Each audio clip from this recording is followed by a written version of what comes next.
Hello viewers, I am Tanuj Raheja, your maths teacher. आज हम start करने वाले हैं एक्सरसाइज 3.1 इंट्रोडक्शन स्टेज जो थी थर्ड चैप्टर की, वो हम पहले वाले चैप्टर में पहले वाले लेक्चर में डिस्कस कर चुके हैं। आइए हम स्टार्ट करते हैं 3.1। 3.1 में देखिए, सबसे पहला क्वेश्चन जो आ रहा है, Aftab tales his daughter 7 years ago I was 7 times as old as you। Aftab अपनी डॉटर से जो है वो कहता है 7 years ago, अब से 7 साल पहले, I was 7 times as old as you, मैं तुमसे 7 साल गुनी आयु का था। Also 3 years from now, अब से 3 साल बाद, I shall be 3 times as old as you will be। क्या बताया गया है कि अब से 3 साल बाद मैं तुम्हारी एज का 3 मल्टीपल हो जाऊंगा। ठीक है, पहले इसी चीज को बड़े अच्छे से समझते हैं। आफ्ताब अपनी डॉटर से बात करते हुए उसे ये बता रहा है कि अब से 7 साल पहले जो कुछ भी तुम्हारी एज थी, मैं उसका 7 मल्टीपल था। मल्टीपल मैंने वर्ड क्यों लगाया, क्योंकि यहां पर टाइम्स लिखा हुआ है। आल्सो 3 years फ्रॉम नाउ, फिर बाद में बताता है कि अब से 3 साल बाद तुम्हारी जो कुछ भी एज होगी, तुम्हारी एज का मैं 3 मल्टीपल हो जाऊंगा। अब इसी सिचुएशन को हमने रिप्रेजेंट करके दिखाना है, एल्जेब्रिकली भी और ग्राफिकली भी। तो आइए इसी क्वेश्चन को सबसे पहले हम डील करते हैं, इसको समझते हैं किस तरीके से इसको किया जाएगा। देखिए, सबसे पहली चीज़ मैं आपको बता दूं, आने वाले थर्ड चैप्टर के लिए जो चीज़ आपको पहले फाइंड करनी है वही चीज़ आपको लेट करनी है। इस कॉन्सेप्ट का ध्यान रखिएगा। और जब जब आप एजिज के क्वेश्चन देखते हैं और एजिज में जिसके बारे में भी बात हो रही हो, जैसे कि आप देख पा रहे हैं यहाँ पर आफ्ताब की बात हो रही है और उसकी डॉटर की बात हो रही है, तो आपने करना क्या है, सबसे पहला काम ही यही होगा, आपने इनकी प्रेजेंट एजिज को लेट करना है। तो सबसे पहले हम ले लेते हैं let the present age of Aftab, that is x years। ठीक, उसके बाद let the present age of Aftab's daughter, that is y years। देखिए व्यूअर्स, अकॉर्डिंग टू क्वेश्चन में जैसे जैसे उसने बात बोली थी, ठीक उसी कॉन्सेप्ट को लेते हुए ही हम चलेंगे। आफ्ताब ने सबसे पहले अपनी डॉटर को बोला था 7 years ago, 7 साल पहले। जैसे ही इसने ये बात बोली ना, इस चीज को कुछ इस तरीके से समझिएगा। मान लीजिए मैं और आप अगर कहीं घूमने जाते हैं 7 साल पहले, कि हम 7 साल पहले कहीं घूमने गए थे, मीन्स आज कुछ जो कुछ भी मेरी एज है उसमें से भी 7 लेस कर लूं, और जो आपकी एज रहेगी, आज जो कुछ भी आपकी एज रहेगी उसमें से भी 7 ईयर्स लेस कर लो। तो ये देखिए हुआ क्या कंसेप्ट, x माइनस 7 और y माइनस 7। ये मैंने क्यों किया, क्योंकि बात कुछ इस तरीके से चल रही है। आफ्ताब अपने डॉटर को कह रहा है आज से 7 साल पहले, मीन्स आज जो कुछ भी आफ्ताब की एज है उसमें से भी 7 लेस, और आज जो कुछ भी आफ्ताब की डॉटर की एज है उसमें से भी 7 लेस। ठीक है, बताया क्या गया, I was 7 times as old as you, कि मैं तुमसे 7 ईयर्स, तो जो फादर हैं डॉटर की एज के वो क्या थे, वो 7 टाइम्स थे। तो 7 से मल्टीप्लाई कर दिया। अब ये दोनों सिचुएशन इक्वल हो जाएंगी। यही था ना कि जो फादर की एज है 7 साल पहले और जो डॉटर की एज है 7 साल पहले, फादर अपनी बेटी से 7 टाइम्स क्या थे, 7 टाइम्स थे। जो कुछ भी उनकी एज थी वो तभी इक्वल हो सकती थी जब उनकी बेटी की एज को 7 से मल्टीप्लाई कर दें। तो वही सिचुएशन यहां बनी, तो इसको सॉल्व कर देते हैं।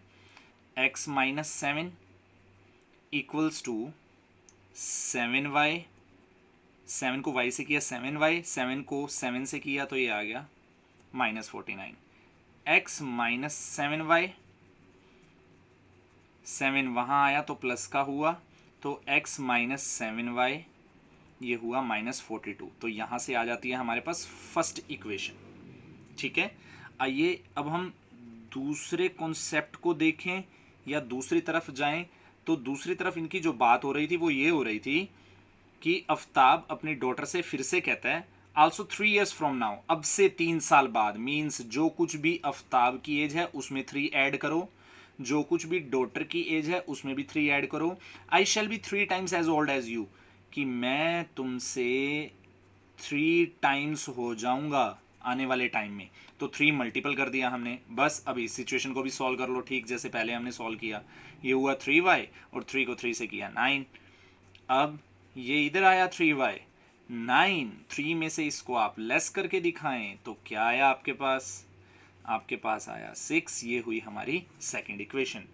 अब इन दोनों इक्वेशंस को हमने ग्राफिकली भी बना करके दिखाना है। ठीक है, अब ये देखिए कि ये किस तरीके से होगा।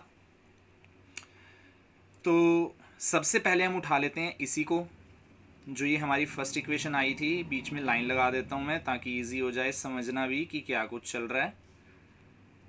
ये देखिए, अब ग्राफ पर कर लेने के लिए आपने करना क्या है, एक टेबल क्रिएट करनी है छोटी सी ग्राफ पर इन पॉइंट्स को दिखा लेने के लिए। तो यहाँ पर मैंने एक टेबल क्रिएट कर ली। ठीक इसी तरीके से यहाँ पर भी एक टेबल जो है वो क्रिएट कर ली जाएगी।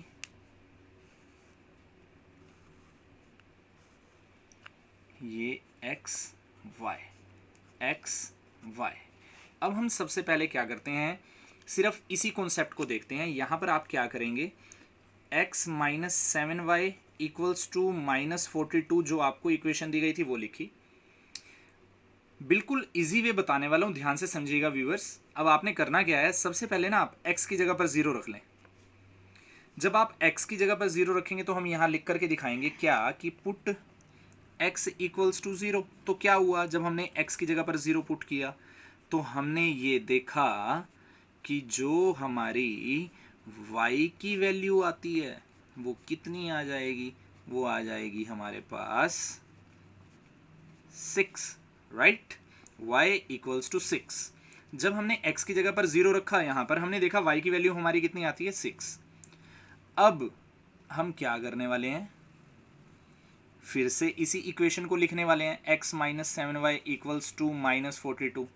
अब आपने क्या करना है, अब y की जगह पर 0 रख दें। पहले हमने x की जगह 0 रखा था, y की वैल्यू तब हमने 6 निकाली थी। अब हम y की जगह 0 रखते हैं, तब क्या आ जाएगा, पुट x इक्वल्स टू कितना, सॉरी y इक्वल्स टू 0। अब हम क्या करेंगे, x एज इट इज आया, y की जगह पर आ गया हमारा 0।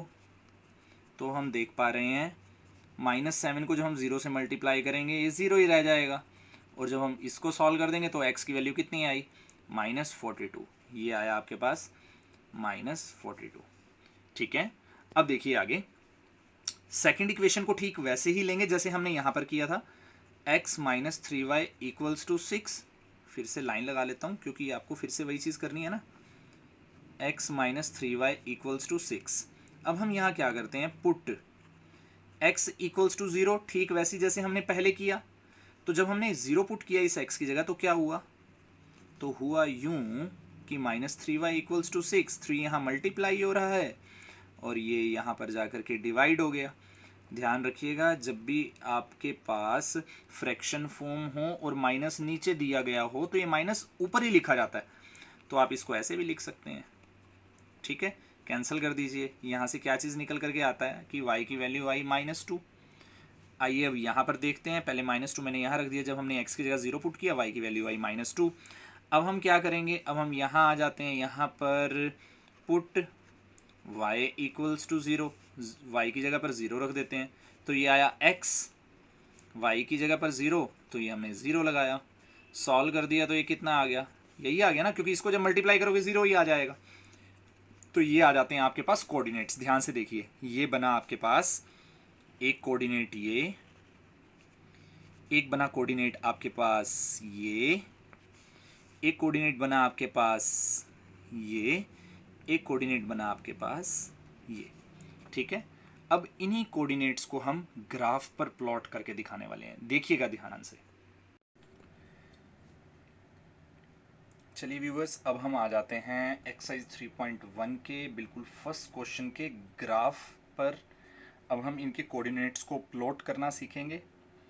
ठीक उससे पहले जैसे ही हमारे पास इक्वेशंस आप जानते हो आ चुकी थी, एक छोटा सा काम और जो करना रह गया उसको भी कर लेते हैं। ये देखिए व्यूअर्स, आपके पास एक इक्वेशन आ चुकी थी x minus 7y equals to minus 42। दूसरी इक्वेशन आपके पास आ चुकी थी x minus 3y equals to 6। अब देखिए यहाँ से सबसे पहले अगर मुझे इस चीज़ का पता लगाना है कि ये सिचुएशन कौन सी है, आपको याद होगा जब हम कर रहे थे ग्राफिकल रिप्रेजेंटेशंस को करना, कि ग्राफिकल रिप्रेजेंटेशन जो करी जाती हैं वहाँ पर 3 तरह की सिचुएशन मैंने आपको बताई थी। a1 by a2 not equals to b1 by b2, a1 by a2 equals to b1 by b2 equals to c1 by c2, और क्या बताई थी इसके अलावा a1 by a2 equal b1 by b2 but not equals to c1 by c2। अब हमने ना यहाँ पर पता लगाना है ये सिचुएशन जो है वो ग्राफिकली है कौन सी। देखिए हमने ये चीज़ डिस्कस करी थी बेसिकली कि जब हम ग्राफिकल रिप्रेजेंटेशन कर रहे होते हैं तो हमें अगर पता लगाना हो इनमें से सिचुएशन चल कौन सी रही है, तो उसका पता लगाने के लिए फिर से हम वही चीज़ करेंगे। जैसे कि हमारे पास क्या दी हुई है, इक्वेशन दी हुई है, तो a1 बाई a2 क्या बना, इसका कोफिशिएंट है 1, इसका भी कोफिशिएंट 1 है, तो ये हुआ 1 बाई 1। अब हम आगे चलते हैं b1 बाई b2 की तरफ। b1 बाई b2 के लिए हम क्या करेंगे, माइनस 7 अपॉन माइनस 3, माइनस से माइनस कैंसिल हुआ और कुछ कहीं कुछ कैंसिल नहीं हो रहा। अब यहीं से हमें पता चल जाता है, आपको c1 बाई c2 की तरफ जाने की जरूरत ही नहीं है, यहीं से हमें पता चल जाता है a1 बाई a2 इक्वल नहीं है b1 बाई b2 के। तो यानी कि ये सिचुएशन जो बनने वाली है वो कौन सी सिचुएशन बनने वाली है, a1 by a2 not equals to b1 by b2। अगर हम ग्राफिकल रिप्रेजेंटेशन कर रहे हैं तो इसे हम इंटरसेक्ट लाइन भी बोल देते हैं, और अगर हम एल्जेब्रिकल इंटरप्शन कर रहे होते हैं, इंटरप्रिटेशन कर रहे होते हैं, तो इसे हम क्या बोल देते हैं, एग्जैक्टली वन सॉल्यूशन। ठीक है, अब हम ध्यान रखेंगे जब इसका ग्राफ प्लॉट होगा तो हमने ये चीज भी सीखी थी कि जब हमारा ग्राफ प्लॉट होता है, इंटरसेक्टिंग लाइन कह लो या एग्जैक्टली वन सॉल्यूशन वाली बात कह लो, तो हमेशा वो क्रॉस में होता है। अब हम ये जान चुके हैं हमारी ये जो सिचुएशन आ रही है, ये सिचुएशन आ रही है a1 by a2 not equals to b1 by b2। ठीक है, तो ये आपकी जो सिचुएशन क्या बैठती है, अगर ग्राफिकल रिप्रेजेंटेशन के हिसाब से बात करूं तो ये बनती है हमारी इंटरसेक्टिंग लाइन, और अगर हम एल्जेब्रिकल इंटरप्रिटेशन के से बात करें तो वो क्या केस बनता है, वो बनता है एग्जैक्टली वन सॉल्यूशन का केस। ठीक है, और अगर मैं इसके ग्राफ के बारे में बात करूं, जो हम ये ग्राफिकल रिप्रेजेंटेशन में कर रहे थे, क्या लिखा हुआ है यहाँ पर, इंटरसेक्टिंग लाइन। इस इंटरसेक्टिंग लाइन का मतलब ही यही है कि ये लाइंस जब हम ग्राफ प्लॉट करेंगे तो एक दूसरे को कट करती हुई जाएंगी। आइए अब हम इसका एक ग्राफ प्लॉट करके देखते हैं और जानते हैं कि कहां तक ये बात सही है। तो देखिए व्यूअर्स, जैसे कि आपके पास फर्स्ट इक्वेशन आ रही है और इस फर्स्ट इक्वेशन के आपको कोऑर्डिनेट दिए हुए हैं। सबसे पहला कोऑर्डिनेट क्या बनता है, सबसे पहला कोऑर्डिनेट बनता है 0,6। सबसे पहला कोऑर्डिनेट बनेगा 0,6। 0,6 सबसे पहले मैं यहां पर लिख लेता हूं, ये 0,6 बनेगा इसका। और दूसरा जो इसका कोऑर्डिनेट बनेगा वो क्या बनेगा, वो बनेगा -42,0। ठीक है व्यूअर्स, इसी तरीके से अगर हम इसका पहला कोऑर्डिनेट देखें तो वो क्या बनता है, वो बनेगा 0,-2 और क्या बनेगा 6,0। ठीक है व्यूअर्स, अब देखिए यहां से हम शुरुआत करते हैं। सबसे पहले हम इसकी प्लॉटिंग करेंगे। जो पहले वाला कोऑर्डिनेट दिए होते हैं, जिसमें हमारा फर्स्ट वाला पॉइंट होता है, फर्स्ट वाला पॉइंट जो होता है वो x को इंडिकेट करता है और दूसरे वाला पॉइंट इंडिकेट करता है y को। तो x का 0 हम देख सकते हैं, यहां पर हमें कहीं देखने को नहीं मिलेगा। अब मैंने यहां पर गैपिंग भी आपको बता दूं इस तरीके से लिए, जैसे कि आप पहले भी ग्राफ बनाते हुए आए हैं, पहले वाली क्लासेस में भी इक्वल डिस्टेंस को मेंटेन करते हुए बनाते हुए आते हैं। अब आप देख सकते हैं मैंने यहाँ पर 5,5,5,5 का डिस्टेंस लिया, और हम जानते थे सबसे बड़ी वैल्यू यहाँ पर -42 दे रखी थी, तो 5,5 का डिस्टेंस मैं लेकर के गया हूँ 45 तक, और इसी 45 को सराउंडिंग्स में आपने लेकर के जाना है। यहाँ पर भी -45 ले लिया, यहाँ पर भी 45 ले लें, यहाँ पर भी 45, यहाँ पर भी 45 ले लें। अब आप देख सकते हैं ये y पॉजिटिव की लाइन है, ये y नेगेटिव की लाइन है, ये x पॉजिटिव है, ये x नेगेटिव है। क्लियर? आइए इनकी प्लॉटिंग शुरू करते हैं। अब हम x का 0 हमें कहीं नहीं दिख रहा, x का 0 जो होगा वो x वाली लाइन पर ही होगा, और y का 6 जो होगा वो हमें कहाँ देखने को मिलेगा, वो भी पॉजिटिव है। तो ये हमें देखने को मिलेगा ठीक 5 से थोड़ा सा ऊपर, यानी कि यहाँ पर। ठीक है, तो x का 0 बोला हुआ है और y का क्या बोला हुआ है, 6 बोला हुआ है। तो ये पॉइंट हम यहीं पर बना करके दिखा देंगे। इसे हम लिखेंगे क्या, 0,6। ओके, अब देखिए, अब हमने बना करके दिखाना है सेकेंड पॉइंट, -42,0 -42,0। अब हम इसको कैसे दिखाएंगे, पहले वाला जो है वो x को डिनोट करता है, तो -42x का हमें कहाँ मिलेगा, वो यहाँ मिलेगा। ये 40 या 40 से जस्ट 2 पॉइंट आप ऊपर देख सकते हैं, ये बना यहाँ पर, और इसी पॉइंट का नेम क्या हो जाने वाला है, -42,0। y का 0 हम शो नहीं कर सकते, तो एग्जैक्टली इसी पॉइंट पर दिखाना है आपको। अब देखिए, अब हम देखते हैं सेकंड वाली इक्वेशन जो थी उसके पॉइंट को। ठीक, उससे पहले हम क्या करते हैं, इसको थोड़ा सा फिनिश कर लेते हैं कि ये जो हमें कोऑर्डिनेट दिए हुए थे ये एक ही इक्वेशन के थे ना। तो आप क्या करें, सबसे पहले इन लाइंस को कनेक्ट कर देंगे, इन पॉइंट्स को कनेक्ट कर देंगे एक लाइन से। अब मैं यहाँ पर लिख देता हूँ, ये हमारी इक्वेशन थी कौन सी, ये हमारी इक्वेशन थी x - 7y = -42, यही थी ना। आप देख सकते हैं ऊपर यहाँ पर भी लिखा हुआ है। ठीक है, अब ये देखिए यहाँ पर आप क्या करेंगे, x का 0 और y का -2, y का -2 हमें दिखेगा यहाँ पर 5 से जस्ट नीचे की तरफ देखें, ये पॉइंट आ गया। ठीक है, इस पॉइंट का नेम जो हो जाएगा वो हो जाएगा 0,-2। ठीक है, अब हम चलते हैं 6,0 की तरफ। 6,0 हमें कहाँ देखने को मिलेगा, 6,0, y का 0 तो हम दिखा नहीं सकते, तो x का 6 जो आया वो आ जाएगा हमारा यहाँ पर। तो इस पॉइंट का नेम क्या हुआ, 6,0। अब ये देखिए, इन दोनों पॉइंट्स को मैं कनेक्ट करने वाला हूँ। क्यों कनेक्ट करने वाला हूँ, क्योंकि ये एक ही इक्वेशन के पॉइंट्स रहे हैं। तो ये हो गया कुछ कनेक्ट इस तरह से। ठीक है, इस लाइन को थोड़ा सा अगर आप और बढ़ा लें तो कोई दिक्कत वाली इसमें बात नहीं है किसी भी तरह से। इस इक्वेशन का यहाँ पर मैं नेम लिख देता हूँ। ये इक्वेशन थी हमारी x - 3y = 6। तो देखिए व्यूवर्स, यहाँ से भी मैंने आपको प्रूव करके दिखाया कि जो a1/a2 not equals to b1/b2 का केस होता है वो इंटरसेक्टिंग का होता है, कि अगर मैं उनका ग्राफ प्लॉट करूं तो वो लाइन एक दूसरे को कट करते हुए जाएगी, क्रॉसली जाएगी। ठीक है व्यूवर्स, यही आपको फर्स्ट क्वेश्चन में करना था। आइए अब हम इसके आने वाले सेकंड और थर्ड क्वेश्चन की तरफ फटाफट से चलते हैं।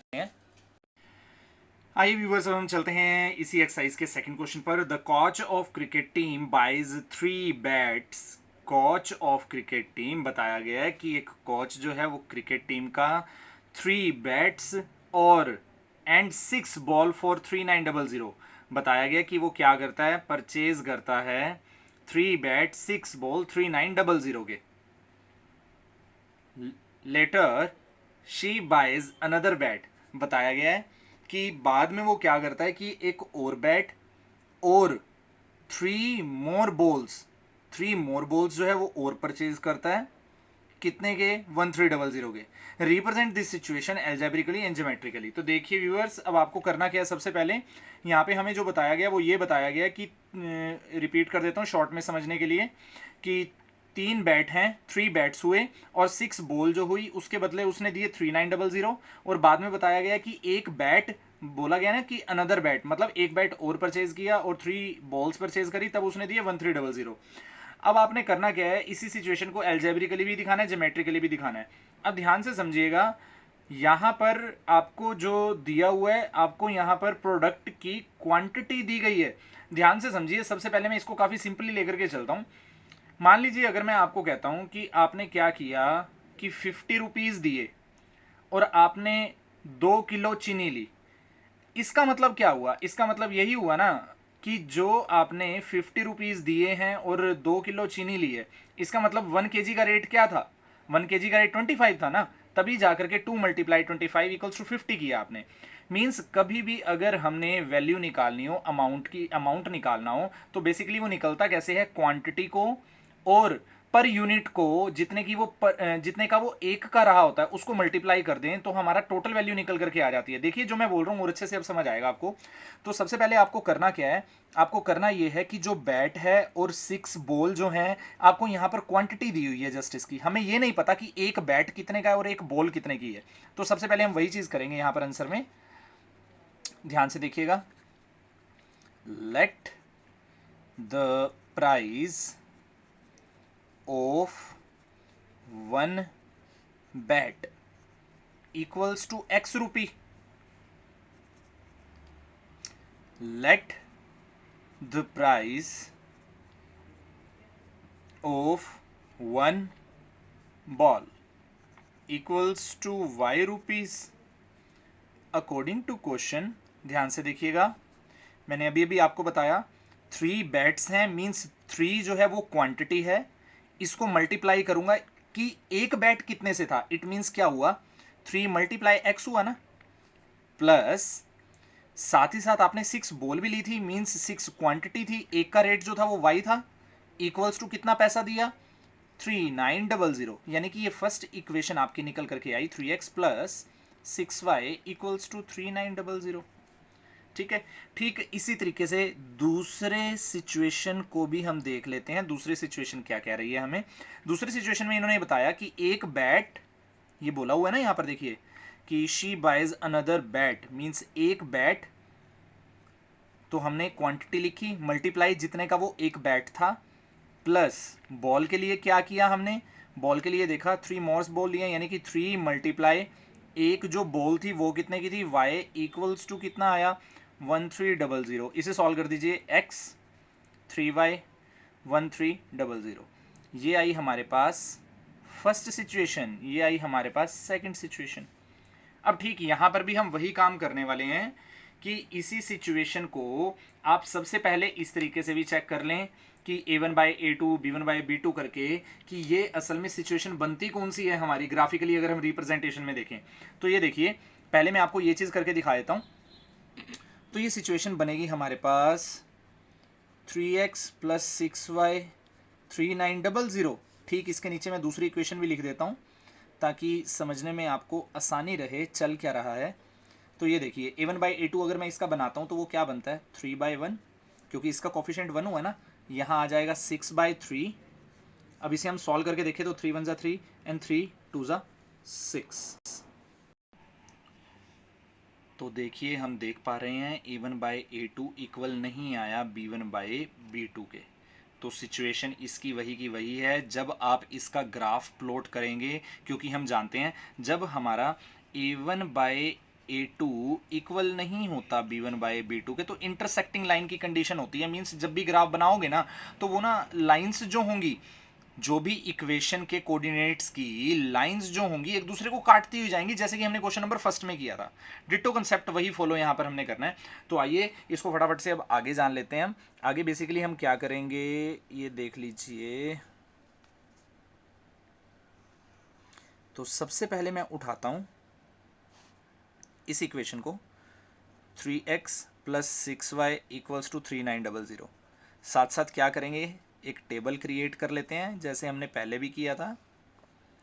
ये हमने टेबल क्रिएट कर ली, x y वही चीज़, x की जगह सबसे पहले 0 रखो, 0 रखा तो क्या आ जाता है हमारा आ जाता है 6y = 3900 और y = 3900 डिवाइड बाई 6। और जब हम 3900 को 6 से डिवाइड कर देंगे तो y की वैल्यू आ जाएगी हमारे पास 650। ठीक है, इसको जब आप डिवाइड कर देंगे, अब आ जाएं 3x plus 6y equals to 3900 फिर से लिखा मैंने। अब y की जगह पर 0 रख लेते हैं तो यहाँ पर क्या आ जाता है, यहाँ आ गया 0। एक चीज़ का ध्यान रखना स्टूडेंट, लेने को वैसे आप वैल्यूज जो है x और y की जगह कुछ भी ले सकते हो। x की जगह 1 पुट कर दिया तो y की वैल्यू कुछ और आएगी। ठीक है। लेकिन स्टैंडर्डली आपकी फर्स्ट कोशिश जो होनी चाहिए, पहली कोशिश जो होनी चाहिए वो यही हो, क्योंकि ना इससे क्वेश्चन को करना ज़्यादा आसान रहता है। एक्स की जगह जीरो रखना, फिर वाई की जगह जीरो रखना, हमेशा से एक ही चीज़ को ध्यान रखेंगे तो कोई दिक्कत वाली बात आएगी भी नहीं। अब ये देखिए, तो 3x इक्वल्स टू 3900, तो x इक्वल टू जब हम डिवाइड कर देंगे इसको तो ये कितना आ जाएगा, ये आ जाएगा हमारा डिवाइड कर लेने के बाद x इक्वल टू 1300, यहाँ पर हम लिख देते हैं 1300। ठीक है जी। अब हम उठाते हैं सेकेंड इक्वेशन और वहाँ पर भी सेम प्रोसेस फॉलो करेंगे, टेबल क्रिएट करना, फिर आगे उसी तरीके से फॉलो अप किया जाएगा। ये सेकेंड इक्वेशन उठाई, यहाँ टेबल मैंने क्रिएट कर ली।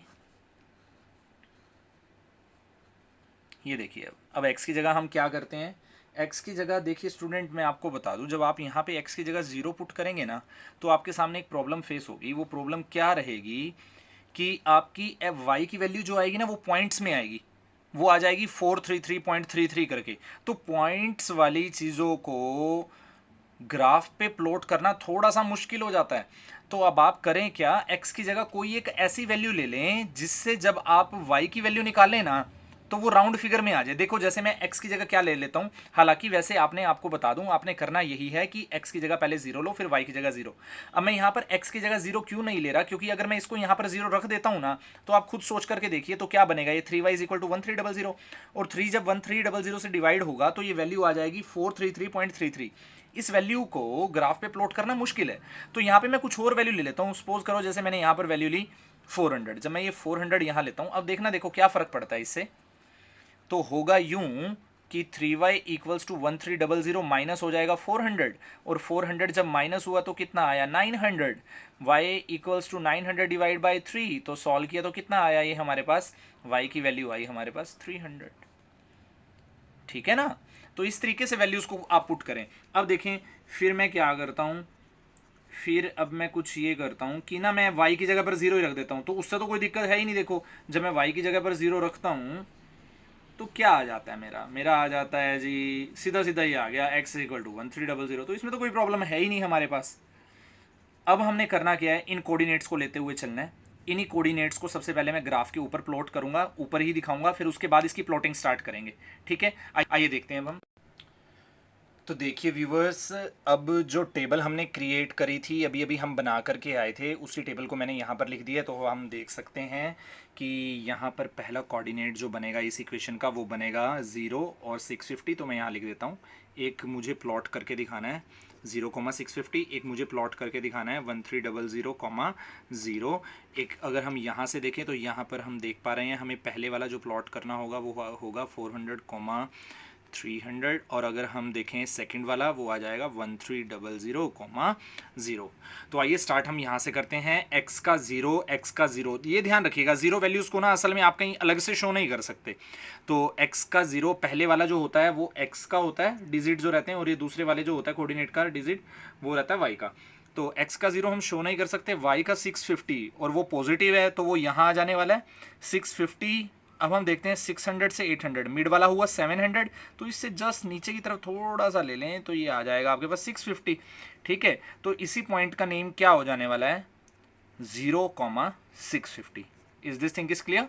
नेक्स्ट देखिए 1300,0, 1300 x का चाहिए हमें, तो वो हमें मिलेगा 1200 और 1400 के बीच में। तो यहाँ जी हम कर देते हैं 1300,0। मैंने आपको बताया जीरो अलग से प्लॉट नहीं करके दिखाना, आपको जस्ट वहीं करके दिखाना है जहाँ पे x और y की दूसरी वैल्यूज दी हुई हो। तो हम क्या करते हैं, इन दोनों को मिला देते हैं। सबसे पहले ये मिलाया हमने कुछ इसको इस तरीके से, ये मिलाया। ठीक है, अब हम देख पा रहे हैं ये जो इक्वेशन थी, इक्वेशन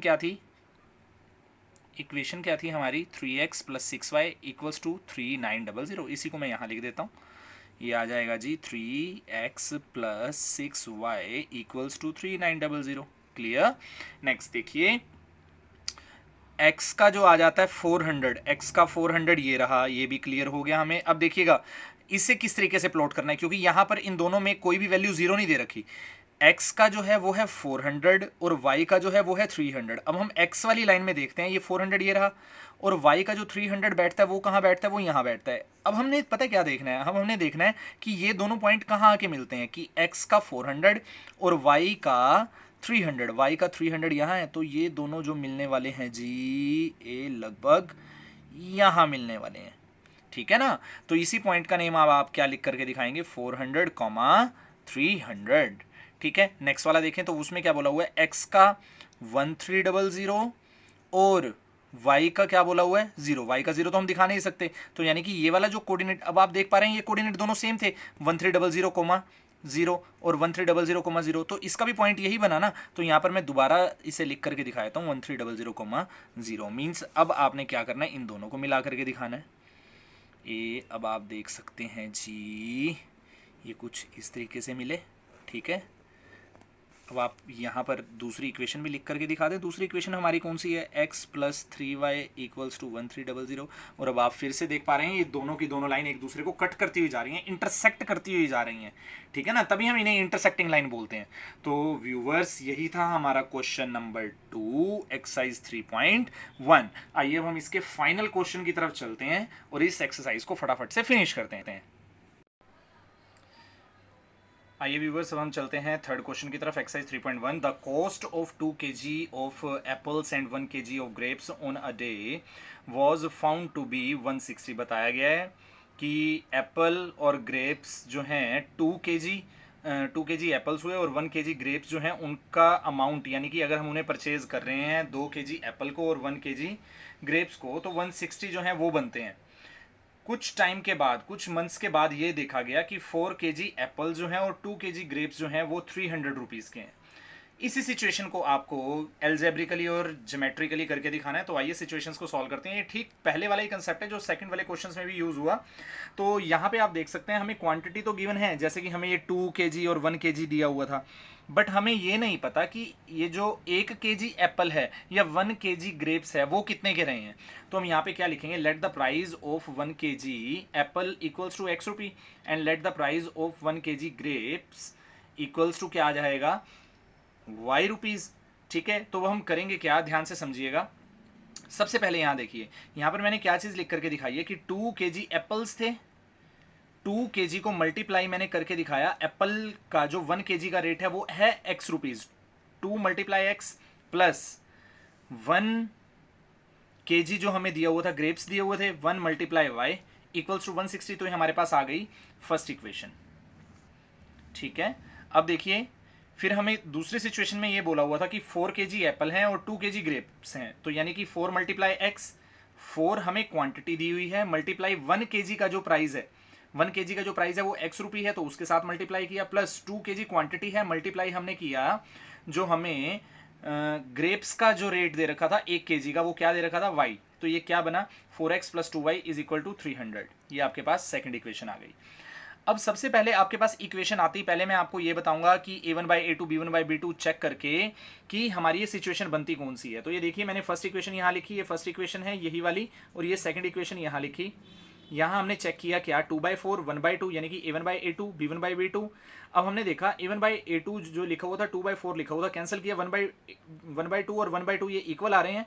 फिर जब हमने आगे देखा c1/c2 तो ये आ रहा था 16/330, क्योंकि 0 से 0 कैंसिल हो गया था। अब हम देख सकते हैं यहाँ पर क्या सिचुएशन चल रही है, a1/a2 इक्वल है b1/b2 but not equals to c1/c2।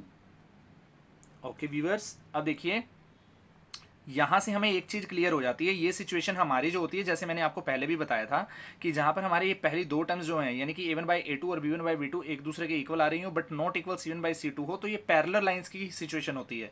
जब मैं इसका ग्राफ प्लॉट करूंगा आप देखिएगा, वहां पे हमें नजर आएगा कि इनके कोऑर्डिनेट से बनने वाली जो लाइन होंगी वो एक दूसरे के पैरेलल होंगी। अब यहां पर हमने क्या किया, फिर से वही टेबल क्रिएट करी, फर्स्ट इक्वेशन को उठाया, x की जगह पर 0 रखा, x की जगह जब मैंने 0 रखा तो y की वैल्यू 160 आई, और फिर y की जगह जब 0 रखा तब मेरी x की वैल्यू कितनी आई, 80 आई।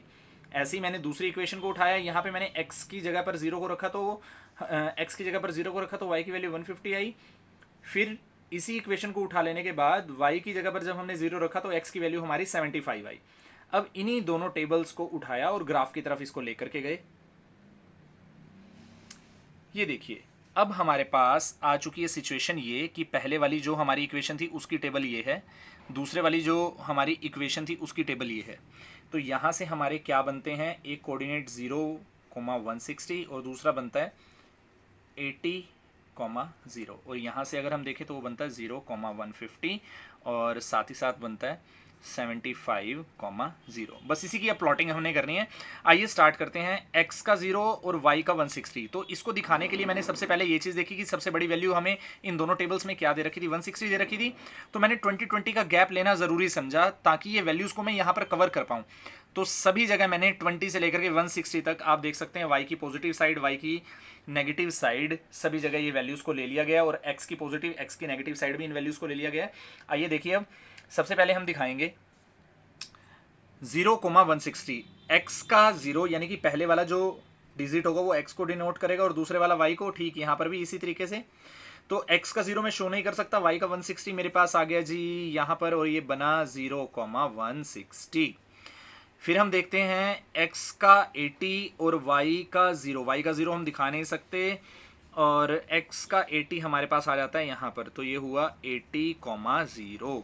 अब हम क्या करते हैं, इन दोनों पॉइंट्स को मिला देते हैं। मिला लेने के बाद ये कुछ ऐसा हो जाएगा।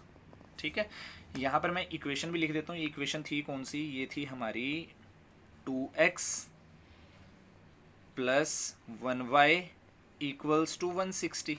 ठीक है, दूसरे पॉइंट्स पर आते हैं। हमने दिखाना है x का 0 और y का 150। x का 0 मैं शो नहीं कर सकता, y का 150, y का 150 वो आ जाएगा हमारे पास यहाँ पर।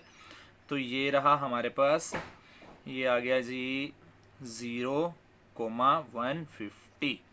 अब हम देखते हैं x का 75 और y का 0। x का 75 अप्रोक्सीमेटली हमारे पास आ जाएगा जी यहाँ पर, क्योंकि 60 और 80 के बीच में ये 70 हो गया। इससे जस्ट ऊपर की तरफ दिखा दो। ये पॉइंट का नेम क्या हो गया, ये पॉइंट का नेम हो गया 75,0। अब इन्हीं दोनों पॉइंट्स को हम क्या करेंगे, मिला देंगे।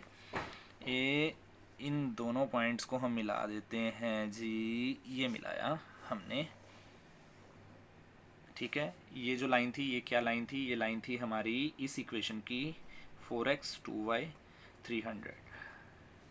अब व्यूवर्स आप देख पा रहे हैं दोनों लाइंस एक दूसरे के पैरेलल आ रही हैं। हमने यही चीज सीखी थी बेसिकली, वही जो मैंने आपको सिस्टम बताया था A1 A2 B1 B2 C1 by C2, ये तीनों के लॉजिक्स आपको क्लियर करवाए थे। तो उन्हीं लॉजिक से मैंने आपको ये भी प्रूव करके दिखाया कि यहाँ पर सिचुएशन जो आ रही थी वो क्या आ रही थी, A1 by A2 B1 by B2 not equals to C1 by C2। तो ये हमारी पैरेलल लाइंस की कंडीशन होती है और वही चीज मैंने आपको यहाँ पर भी प्रूव करके दिखाई। तो स्टूडेंट ये था हमारा क्वेश्चन नंबर 3। व्यूअर्स एक चीज़ को ध्यान रखिएगा, आप वीडियो ज़रूर देखते हैं, सब्सक्राइब करना भूल जाते हैं, सब्सक्राइब जरूर कीजिए मेरे चैनल को। अब मिलते हैं हम एक्सरसाइज 3.2 के साथ नेक्स्ट लेक्चर में। Thank you so much.